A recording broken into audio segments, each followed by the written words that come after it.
प्रदेश राज्य सेतु निगम संयुक्त कर्मचारी संघ की हुई बैठक। कर्मचारियों ने केंद्रीय अध्यक्ष शैलेंद्र सिंह को समस्याओं से कराया अवगत। वाराणसी में गिलट बाजार शिवपुर स्थित सेतु निगम कार्यालय में उत्तर प्रदेश राज्य सेतु निगम संयुक्त कर्मचारी संघ की एक ग्राम सभा केंद्रीय अध्यक्ष शैलेंद्र सिंह की अध्यक्षता में आयोजित की गई, जिसमें पूर्वी क्षेत्र के एवं समस्त इकाइयों के अध्यक्ष मंत्री सभा में पहुंचकर अपनी अपनी समस्याओं को अवगत कराएं। सभा में केंद्रीय मंत्री कुंजाल गुप्ता एवं राम शवारे की उपस्थिति रही, जिसमें विचार विमर्श कर कर्मचारियों की ज्वलंत समस्याओं के निवारण हेतु आश्वासन दिया गया। महंगाई भत्ता 31 से 34 एवं 34% 38% भुगतान हेतु मांगी गई। अनियमितता जो काफी दिन से नहीं हुआ है। सीपी एक ट्रस्ट को समाप्त करते हुए ईपीएफओ को तत्काल भेजा जाए। सेवानिवृत्ति के दौरान अंतिम अवशेष की पर्ची उपलब्ध कराई जाए। मेडिकल निर्माण निगम की तरह सेतु निगम के कर्मचारियों को दिया जाए। वर्ष 2014 के बाद आए श्रमिकों का सीपीई कटौती जो गलत हुआ उसे वापस किया जाए। बैठक में ग्राम सभा केंद्रीय अध्यक्ष शैलेंद्र सिंह, कुंजाल गुप्ता, महामंत्री सहित सैकड़ों पदाधिकारी उपस्थित रहे। वो कि कितना पैसा जमा है, कितना कर्मचारियों की वो है ओटी संडे कितना है, तो 14 लाख रुपया हुआ करता था उस समय। आरएस वर्मा साहब हुआ एक वर्क सुपरवाइजर। उस समय बाबू का कार्य हम लोगों का जो देखते थे वो करते थे, उस समय देखभाल करते थे।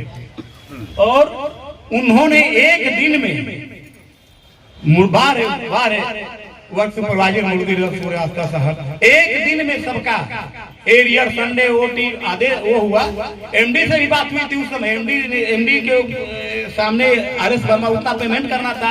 उन्होंने कहा कि आप दबाव डाल करके आप लोग चेक कटवाएंगे। हमने कहा कि दबाव डाल करके चेक नहीं कटवाया जा रहा है श्रीमान जी, ये इतने दिन का ये पैसा सब बाकी है। प्रेम से आपसे अनुरोध किया जा रहा है, निवेदन किया जा रहा है। तो कहे कि ठीक है कटवा लो।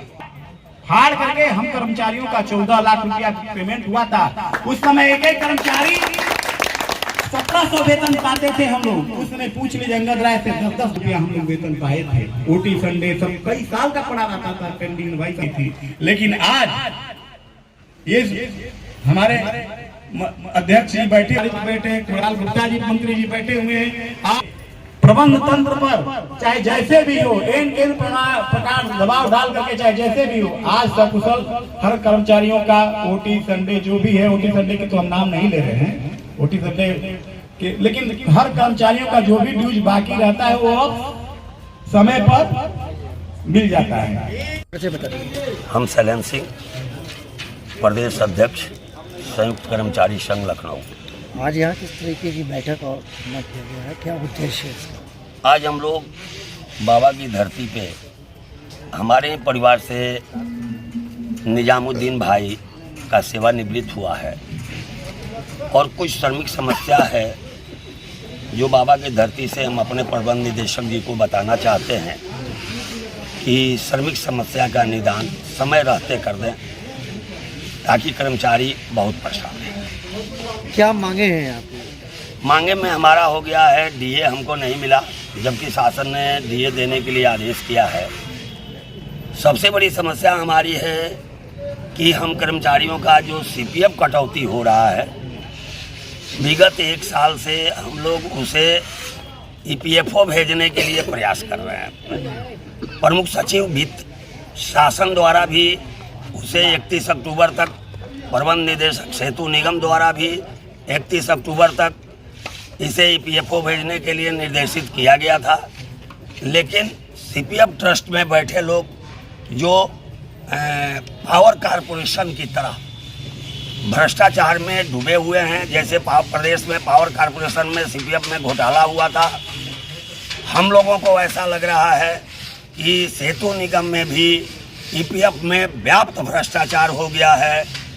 और प्रबंध निदेशक सेतु निगम और प्रमुख सचिव वित्त के निर्देशित करने के बाद भी, आदेश देने के बाद भी 31 अक्टूबर तक सीपीएफ को वापस नहीं भेजा गया।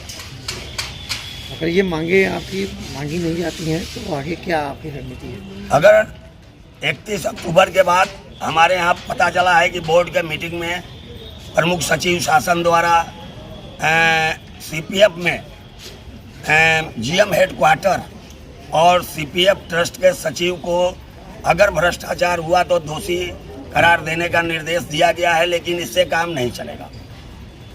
प्रबंध निदेशक सेतु निगम और सरकार से हम ये मांग करेंगे, बाबा की धरती बनारस से, और ये बनारस हमारे लोकप्रिय प्रधानमंत्री माननीय मोदी जी का लोकसभा है, और प्रदेश में भ्रष्टाचार मुक्त सरकार चलाने की जीरो टॉलरेंस लेके चलने वाले हमारे लोकप्रिय मुख्यमंत्री योगी आदित्यनाथ जी द्वारा अथक प्रयास किया जा रहा है कि भ्रष्टाचार मुक्त प्रदेश हो। फिर भी सेतु निगम में पावर कारपोरेशन की तरह सीपीएफ घोटाला। मैं केंद्रीय महामंत्री संयुक्त कर्मचारी संघ। आज किस तरीके की बैठक को धरना प्रदर्शन किया जा रहा है, क्या उद्देश्य है इसका? आज बैठक का उद्देश्य सिर्फ ये है कि सीपीएफ में व्याप्त भ्रष्टाचार को रोकने के लिए और इसको ईपीएफओ भेजने के लिए ये बैठक बुलाई गई है। और ये एक सांकेतिक, बाबा विश्वनाथ की धरती से ये एक सांकेतिक बैठक है कि अगर आज इस बातों को नहीं माना गया तो हम अपने माननीय प्रबंध निदेशक, माननीय मुख्यमंत्री जी, माननीय लोक निर्माण मंत्री जतिन प्रसाद जी से सबसे अनुरोध करेंगे कि इस विषय को बड़ी गंभीरता से लें, वरना पावर कॉर्पोरेशन बनते इसको देर नहीं लगेगी, लाखों लाख कर्मचारियों का पैसा डूब जाएगा। और सबसे बड़ा जो उसमें खेल हो रहा है, सन 2014 के बाद से जो भी बच्चे नए भर्ती होंगे उनका 1250 रुपया नहीं कट सकता, इसका इंस्ट्रक्शन है। इसके बावजूद भी वो काटा जा रहा है। वो पैसा कहाँ जा रहा है, किसकी जेब में जा रहा है, ये एक प्रश्न है जिस पर विचार करना हो। क्या इसकी जांच कराई गई है? इसकी जांच के लिए लिखा गया है, पर अभी उसकी जांच नहीं हुई। अगर मांगे नहीं पूरी होती है तो आगे रणनीति क्या होगी? आगे हम अपनी केंद्रीय अध्यक्ष जी के नेतृत्व में जो भी उनका निर्देश होगा उसको अक्षरशः पालन करेंगे। और ये योगी जी की सरकार है, इसमें अनुरोध से काम हो जाता है, विरोध करने की जरूरत बहुत पड़ती नहीं। धन्यवाद। मैं राम सवारे, केंद्रीय संयुक्त मंत्री, उत्तर प्रदेश राज्य सेतु निगम संयुक्त कर्मचारी संघ। आज ये धरने का उद्देश्य क्या है? आज ये हमारे धरने का उद्देश्य अभी हमारे केंद्रीय महामंत्री लाल गुप्ता जी और केंद्रीय अध्यक्ष श्री धर्मराज कुशवाहा जी ने बता ही दिया। हम लोगों का उद्देश्य यही है कि हमारी मांगे जो हमारे माननीय प्रबंध निदेशक महोदय हैं वो माने, अन्यथा जो संगठन द्वारा भी हमारे केंद्रीय अध्यक्ष और मंत्री जी ने कहा है उसका कड़ाई से पालन करते हुए आंदोलन की रूपरेखा तैयार है और हम लोग धरना प्रदर्शन मुख्यालय पर करेंगे। लेकर के आज हम बनारस में अपनी जनता के बीच आए हैं, और अगर सीपीएफ ईपीएफओ नहीं जाता है तो हम मुख्यालय पे विशाल धरना प्रदर्शन करेंगे।